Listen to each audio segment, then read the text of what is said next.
دخل الرجل باصوا قري يوم الجمعة جمعة مالنتين والنبي صلى الله عليه وسلم يخطب خطبين هيو قال وحده النبي فقال وحده رسولك صليت بتكتي قال لا قال قم فصل ركعتين استاق الله ركعتك متفق عليه وحوت الماما يا حديث كان نبي صلى الله عليه وسلم مالين جمعة خطبة أخرين ayaa nin soo galay masaajidka markuu soo galay iska fariistay ama soo dadkii soo dhexdhex maray markaas wuxuu yiri nabiga ma tukatay intaadan imaanin ka hor ma tukatay markaas soo gashay maya istaag laba rakacadood tuko meesha laga bixinaya imaamku khudbaynaya qofkii yimaad waa tukana salaada masjidka wada qaar waxay ku dareen dadaj laba rakacadood duko dadaj ana doorsi سادرتيد قفكي فديي او فديي ما استاغي كارو امامك او خطبينايا صار ما استاغي كارو dadka gobol kamida waxa jira markuu khatiibku fadhiisto labada khudba inta u dhaxaysa dad istaago tukanaya inkastoo aysan barnayn mamnuuc waa hadaad hore u fadhisay ma istaagaysid haddii banaanka aad ka timid marka waa tukanaysaa لبدي ركعات متفق عليه وعن ابن عباس رضي الله عنهما أن النبي صلى الله عليه وسلم كان يقرأ مدكو أخريبها النبي في صلاة الجمعة جمعة الصلاة وحكو أخرين جري سورة الجمعة والمنافقين رواه مسلم بحديث كوري ولا بدأ ركعات فاتحة كدبنا الجمعة ركعات لبعض فاتحة كدبنا منافقين بوكو أخرين جري رواه مسلم بحديث كوري وله وحا أصغنا عن النعمان بن بشير كان وحا النبي يقرأ من أخرية في العيدين لبدأ عيدود في الجمعة صلاة الجمعة صبح اسم ربك الأعلى وهل أتاك حديث الغاشية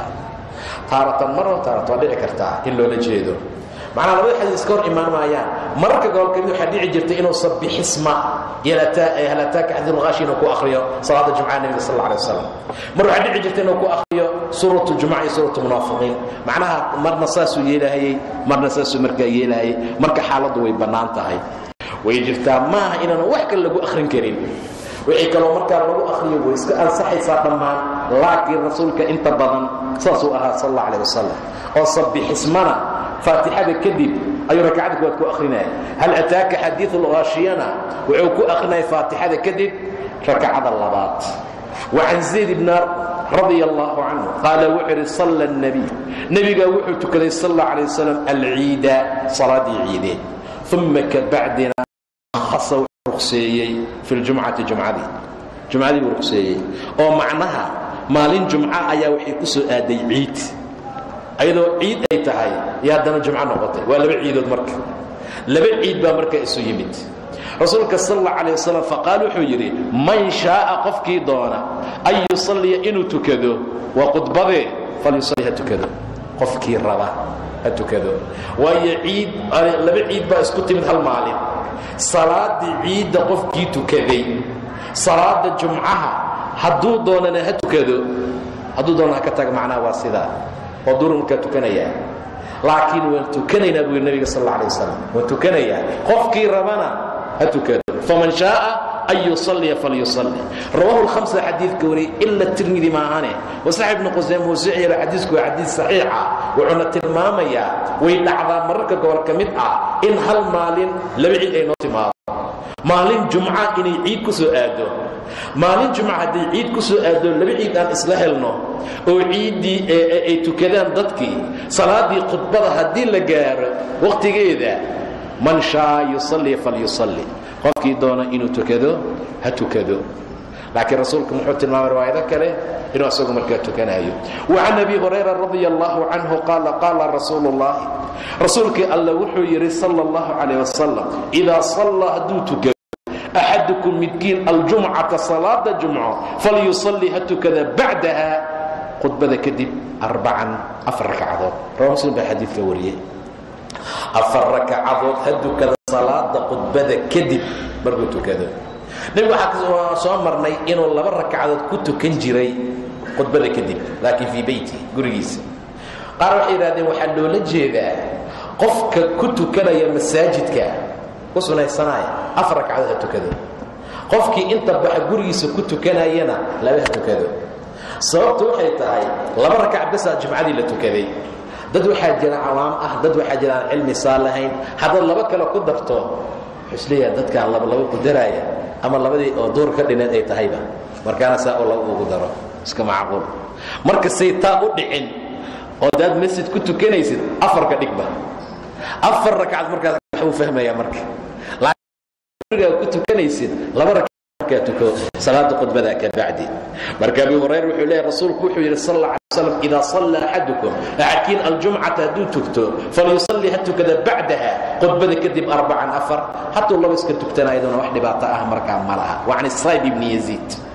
anna Muawiya ayaa qala wuxuu ku yiri idha sallayta hadda tukato aljum'ata salada jum'o fala tasilha hal hiririn bi salati salat أو تخرج فإن رسول الله صلى الله عليه وسلم أمرنا بذلك أرنتاسون أمري ألا نوصل إننا لحرير صلاة بصلاة حتى نتكلم إلا أن أضلنا أو نخرج أمام بحنا رواه مسلم بحديث كوري ويل كان لكم مقعب الصابي بن يزيد وعنه يري سمركا أها نكا معاوية أيضا قدبلة كذين معاوية وقدبذي مركا أخنا أمسو أمين مركا أها أيام الله لمركي أوتو كذي صار أنتو استاجي قدبذي لقب حي بيسلم ماشي كنتو كذي هدانا معاوية أخلاق بدن بوها إسلام مركي ماشيكو معنا عنانين ومركي لبحي ويا ري مركاسو يري هداتو كتد صلاة جمعة فلا تصلها لحرين بصلاة صلاة كسنة والله مد السلام عليكم السلام عليكم باليري إسلام ماشيها استاجين إلا إن هذا الأمر حيسيسو هذا شو أما سأد ماشي كبحضوت كجورتو ولنا كده آدو حتى لو ركع لو طلع هوري وبح أما لو بضاع وبح qofka dhinaca fadhiya bedel oo dhinaca isugu soo bedel oo saar markaaye arimooyinka oo meesha aad ku tukatay waajibka ku istaagsaneed sunaha ku sameeyeen waayo nabiga sallallahu alayhi wasallam wuxuuna amray arinta oo ah alla nuusila inana la xiriirinin salatan bi salat hatta natakallama aw nakhruj illa an hadalna hadii waxooga hadal u dhaxeeyo waa mowduuc kale laakiin wala salaamo naqsaday isla markii waad kacday meeshii waad ku tukatay ma wanaagsan waa laga haboon yahay marka si tartiib oo aayad ah ayuu ugu sheegay ninka Muawiya wiilka iska Sa'id ibn Yazid marka waxa meesha laga fahmayaa in qofka mar allaala marka khalad uu ku dhaco samarkan indhaha laga gelin in hadii wax la isku naseexaynayana si tartiib qofkii qalad arka loogu naseexeeyo ma naqaana laakiin qofka markuu qalad galo ka dhinaciisa joogo illa laga salaamo noqsado waa dhararaya xusliya markuu qayli kar yuka bacsanida kooxarkiisa baxay oo laga daba carar xaq qayla masaajidka oo dhanba way qofka marka jamaaca loogu dhix naseexeeyo inta badan ma qaadanayo nin dadka umadan ku dhex fadhiya oo qaldamay dheeb waa ka saqada ku jirta ama qalad ku jiro leeyahay oo qaldaan oo saan oo kan ah dagaal baa meesha ka iimaanay laakiin dad inta gacanta qabato si tartiib gees aad ula baxdo oo walaal sahnaa kana qalad la sheekaysa leedii malaynaya si fiican buu kaaga qaadanaya jazaakallahu khayran waa kugu daraya tijaabiya idinka waayo nasiixa la isugu dhix naseexeeyo aan dhexdeeda fadiixa waay qalad waa dhici kara bani aadamka salaad baa la qaldi karaa wax baad qalad u akhrin kartaa wax baa ka qaldami karaa laakiin si tartiib iigu sheeg si aayar dharka hayga dhigin waa dharka dhigitaana naqaana annaga qofka wala fadiixayna markaas dadku dhansaar inta wada fiiriyaya fadiixoobaya asagoo xaqi raba ama xaqi u jira inuu dhinac mara marka siyaadada qofka loo naseexaynayo si ayro tartiib loogu naseexayo meesha lagu tukadana ila laga guuro bar alla marka sunna lagu tukanayo wa an nabi hurayra radiyallahu anhu qala abu hurayra wuxuu yiri qala rasuulullah rasuulki alla wuxuu yiri sallallahu alayhi wa sallam man igtasala qofki soo qubaysta wa jum'ada maalinteeda thumma atal jum'ata jum'ada yimaada فصلى كذا ما قدر له وحي لو قدري له أصلا وحي الله وقري ثم انتك بعد أن سطأ مصا حتى يفرغ الإمام إلا إمامك فارقوا رمي من خطبته ثم يصلي لتكذا معه إمامك معيسا غفر له وحل رافيا ما بينه وبين الجمعة الأخرى ما لنت جمعة صوصعتا انت ودحيسا ayaa loo dhaafayaa. intaasaa loo dhaafaa wafadl waxaa loogu siyaadiyaa 3 ayaamin 3 maalmood. waxaa loo kordhinayaa 7 bay noqonaysaaye 3 maalmood 10 maalmood bay markaa noqonaysaa. oo muslim baa xadiidka wariyey 10 maalmood dembi dhaafkooda maxaa kaa xiga? inta kale waa laga yaaba inaan samayno, hadalkaa weli naga xiga. hadalka waa lagama maarmaan in la joojiyo. maa qudira lahu uma ansata aamusa buu dhahay nebiga sal alla alay waslam. yaa aamusi karaa? kaale dadkii aamusi ade khudbadii la akhrinaa waxbaa socdaa, inta soo fariis kaale intiiba intana waxyaabo badan oo waxaa jira khudbada naga baabi'inaysa fadligii thawaabta markaa laga heli lahaa. weli way ka sii badeen riwaayadaha qaarkood qofkii qubaysta maalin jumco sida janaabada qubayskeeda oo kale xagga sifadaa loola jeedaa, kadibna weysaysta oo gurigiisa ku soo weysqaata, soo taaro qaata, kareem iyo duhni wuxuu heli karo soo marsada, ka bacdina tiib iyo catar isticmaala. raggaa loola jeedaa, dumarku waa ka mamnuuc. markuu soo baxayo barfuunkiisa iyo catarkiisa isticmaala. hadduusan asaga haysaninna ka xaaskiisa isticmaala buu dhahay nabiga sal alla alay wasalam. catarka ehelkiisa dumarka la qabo inay catar yeelan karaan buu xadiisku tilmaamaya. haddii adig uu kaa dhammaaday keenaad soo marsato, kadibna uu soo baxo buu dhahay nebiga sal alla alay wasalam, masaajidka uu soo galo 2 qofood dhexdooda uusan dhex marin, 2 qofood uu kala geynin. maxay tilmaamaysaa taa? inuu dhaqso yimaado. waa markaad dhaqso timaado dad ma soo dhex maraysid, kadibna 2 qofood oo fadhisa dhexdooda uusan fadhiisanin ama uusan kala geynin. dukada wixii loo qadaray raatib jumca ka horaysa ma jirto. wixii ilaah kugu talagala tukanaysaa macnaha 2 tuko, 4 duko, 6 duko, 10 duko waa lagu ogol yahay wixii ilaah kuu qadara maalinta. kadibna imaamka dhagaysta oo aamusa markuu imaamku akhrinayo khudbada. kadib markuu khudbada dhammeeyana oo la tukado asagoon hadlin intii khudbada socotay. intaa qofkii sameeya jumcada ilaa jumcaha dambe inta u dhaxaysa waa loo dambi dhaafayaa. 3 maalmood waa lagu gudanayaa weliba. man jaa'a bilxasanati falahu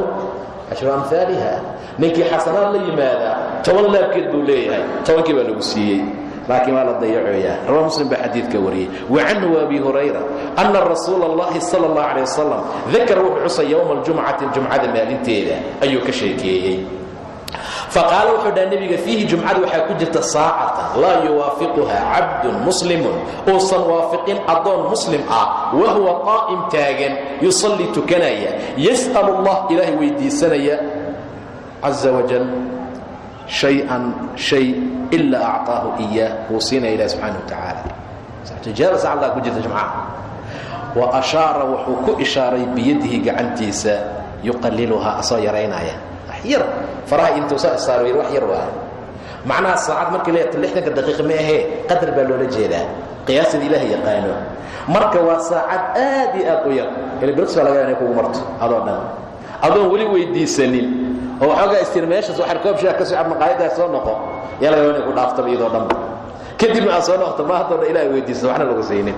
marka waxaa la rabaa in aad iyo aad ilaahay looga baryo in rabbi ku waafajiyo. muttafaqun calayhi. wa fii riwaaya limuslim wahiya saacatun khafiif, waa saacad khafiif oo fudud wax yar waay, waa qadar yar saacad tijaabada lagu tilmaamaayo. xadiidku wuxuu tilmaamaya abaa hurayra maalinta jumca inay wakhti ku jirto saacad addoon muslim ah oo taagan oo qaa'imahoo tukanaya hadduu waafaqo shayna ilaahay weydiisto ilaah waa siinaya subxaana wa tacaala. wakhtigee waaye, xilligee waaye iyo sidee waaye ayadan xadiis kala fiiri. wacan abi burdata can abiihi samictu rasuula allah baan maqlay yaquul dhahaya hiya ayadu saacadda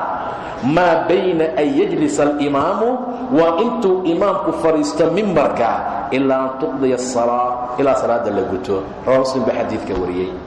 ورجح وحو رجحي الدار قطني أنه من قول أبي بردة إنه سايهي قول كأبي بردة.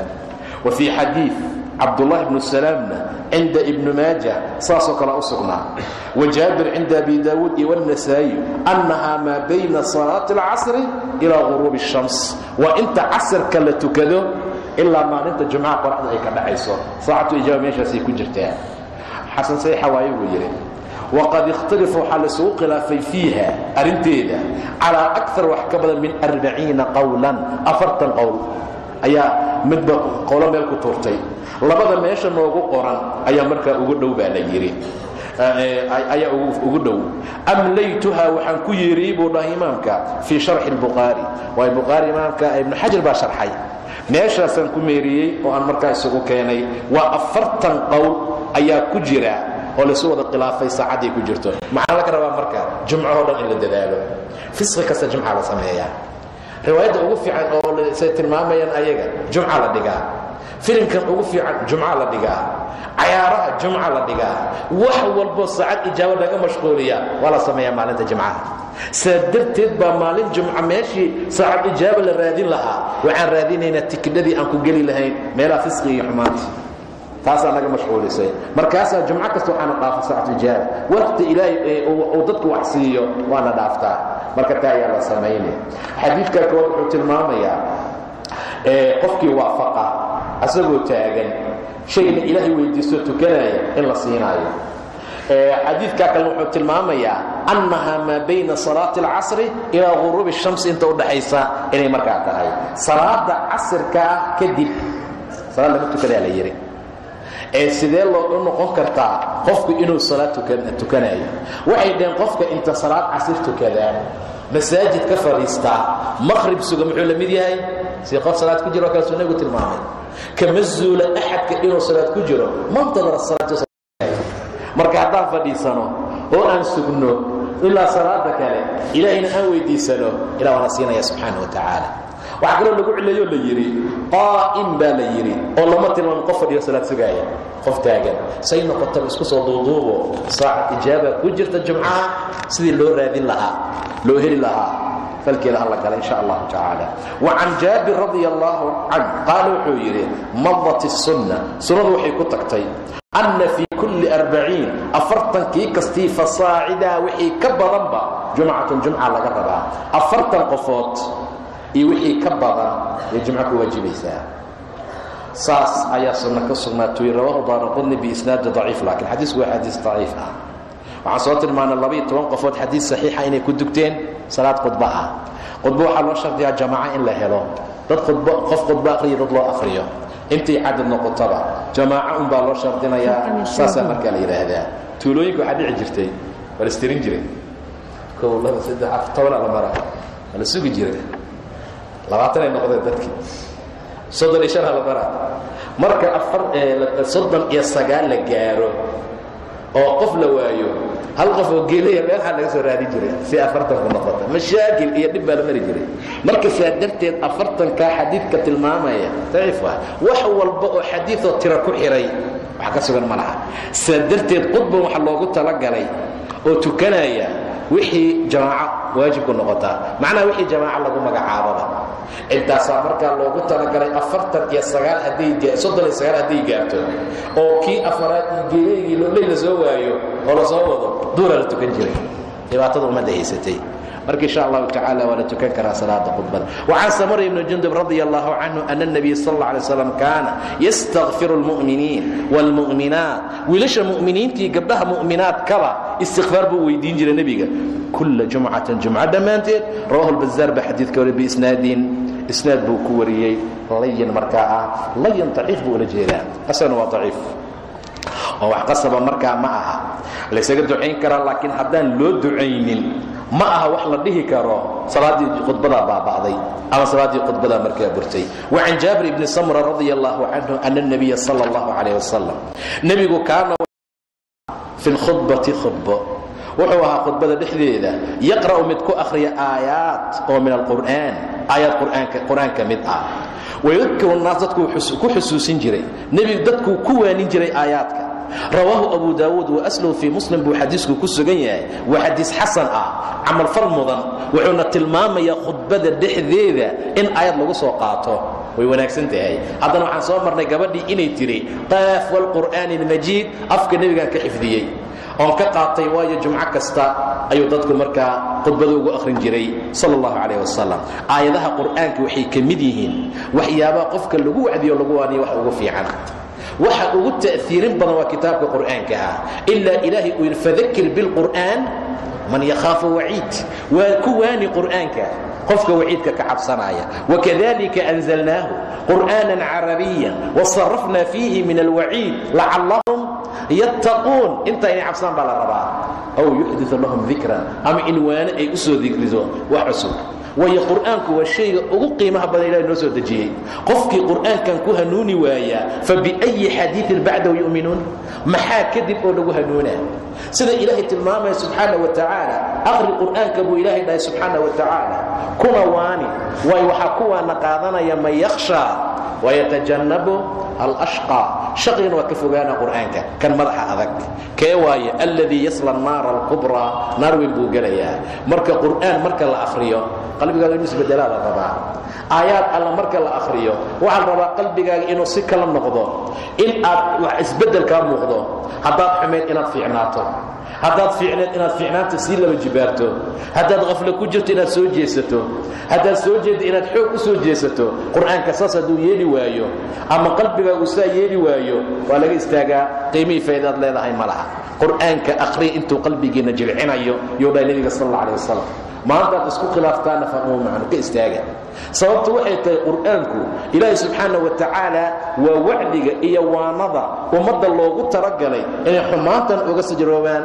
wanaaggana ay markaa ku raacaan ninkaalaan soo marnay intuusan weli soo islaamin nebigoo watuur akhrinaaya ayaan ku soo gaaroon arkay buu yidhi adnoo dhan waa isbedelay buu yidhi kaada qalbi wuxuu sigay tiir qalbigii inuu soo baxo uu sida shimbirtaa ku ru'aada waa nin mushrik ah